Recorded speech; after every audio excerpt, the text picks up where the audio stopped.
세 번째 시간에는 자소서와 면접 준비 방법을 간단히 알려드릴 건데요. 이게 풀 버전으로 설명하려면 너무나 많은 내용이 있기 때문에 지금은 간략히 개요 정도만 들으신다고 생각하시면 좋을 것 같습니다. 자, 첫 번째 자소서를 쓸 때는요. 가장 중요한 건 시간이 좀 여유가 있어야 됩니다.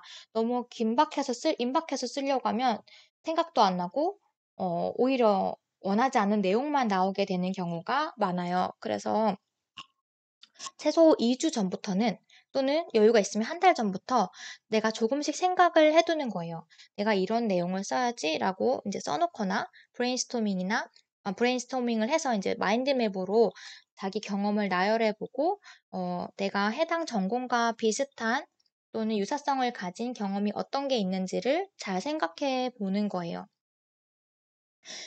마감 기한 일 주일이나 3일 정도 남기고는 조금 늦은 감이 있습니다. 조금씩 이제 걸어 다니면서 아니면은 뭐 운동하면서 생각해 보는 게 좋아요. 그래야 더 생각이 잘 나기도 하고요.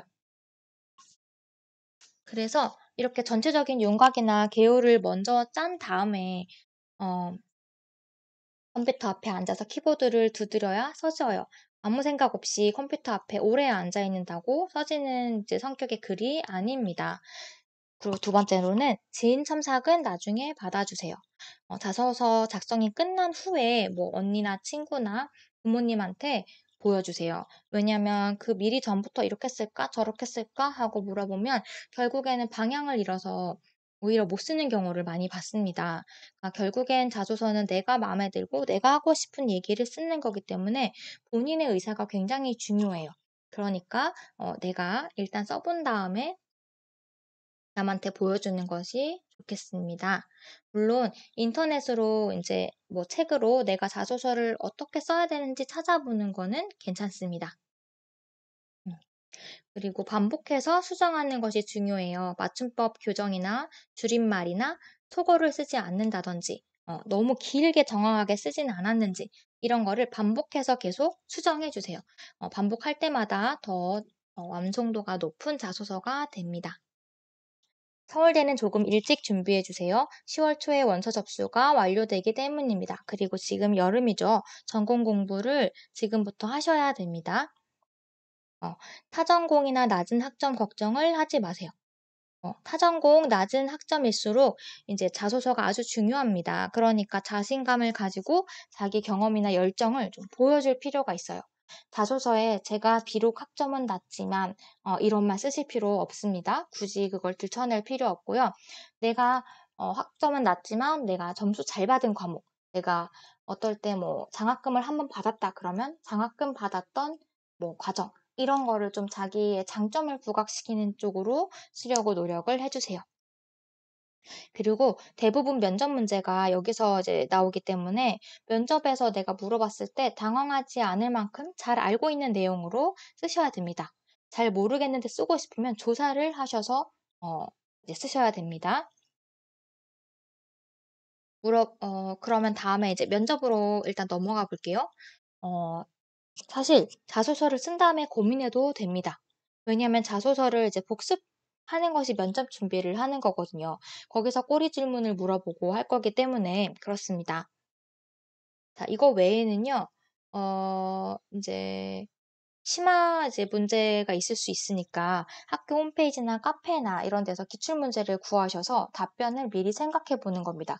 특히 이제 아주대나 국민대 같이 전공 질문이 많이 나오는 그런 곳은 전공 질문을 또 찾아서 이제 봐야겠죠. 아니면 개론서에서 보고 내가 문제를 뽑아서 만들어 봐도 됩니다.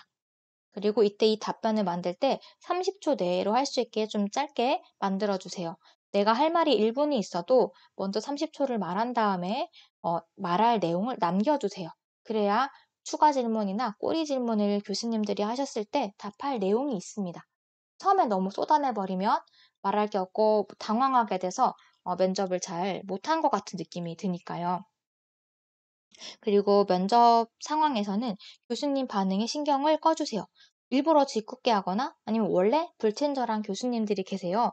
이런 사람들은 내가 미워서 나한테만 그러는 것이 아니기 때문에 그냥 신경 쓰지 마시고 나한테 잘 반응해 주고 나를 친절하게 대해주는 사람만 있다고 생각하고 대답하는 데만 집중해 주시는 멘탈 연습이 필요합니다. 또 중요한 건 두 갈식으로 대답해야 되는데요. 많이 들어보셨을 거예요. 첫 문장이 가장 핵심이 되도록 말을 해주세요. 처음에는 좀 어렵지만 머릿속에서 계속 이렇게 핵심 문장, 근거 1, 2, 3 이렇게 생각하는 연습을 하시면 금방 익숙해질 수 있습니다. 또 가장 연습하기 좋은 방법은 촬영입니다. 내가 말하는 모습을 촬영을 해서 보면요.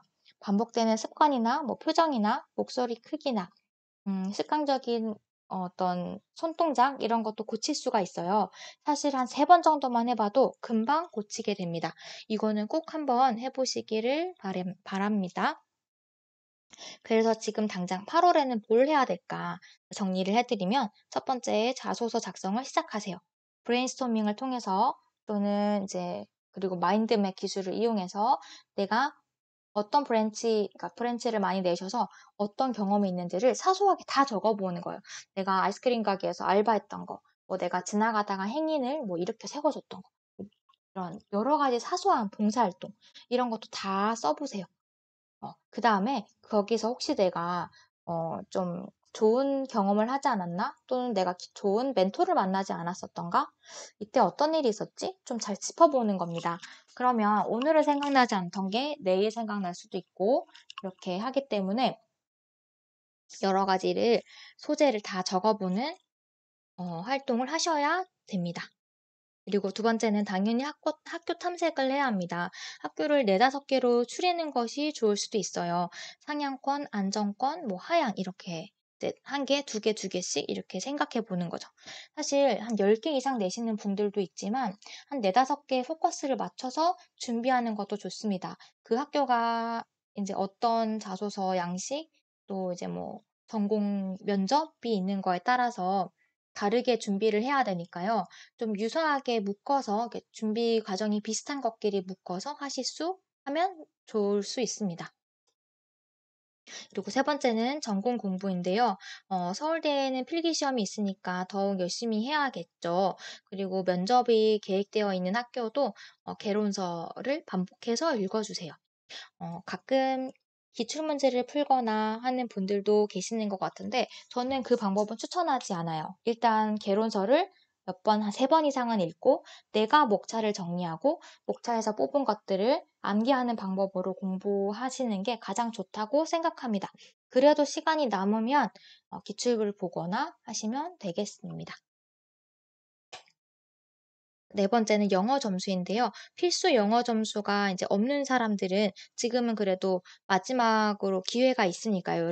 여름이니까 요때 준비를 해 두시기 바랍니다.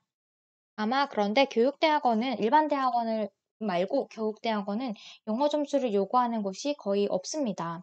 그러니까 아마도 준비하지 않아도 되지 않을까 싶어요. 서울대를 제외하고요.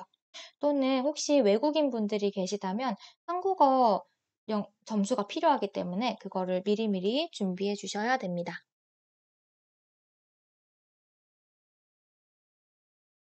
자, 1대1 컨설팅에 대한 이야기를 잠깐 할게요. 제가 진학 상담부터 자소서 면접, 그리고 그 학업 계획서까지 모두 이제 컨설팅 해드리고 전자책 2권과 3개월 이상 팔로우업을 해드리는 서비스를 지금 준비를 했어요. 그래서 줌 미팅을 4번 하고 그 이후에도 이제 자유롭게 카톡으로 질문하실 수 있는 그런 컨설팅 프로그램입니다. 지금 그러니까 슈퍼 얼리버드는 이미 마감이 됐고 얼리버드도 2자리 정도 남아있는 이제 상황인데요. 모두 15에서 10% 할인을 해드렸어요. 근데 이것을 보시고 저한테 말씀 주신 분들은 25% 할인된 가격으로 도와드리려고 하니까 연락해 주시면 되겠습니다. 연락하는 방법과 그런 거는 제가 또 문서로 준비를 해드리겠습니다. 자, 다음 마지막으로 질의응답을 4번째 영상으로 말씀드릴게요.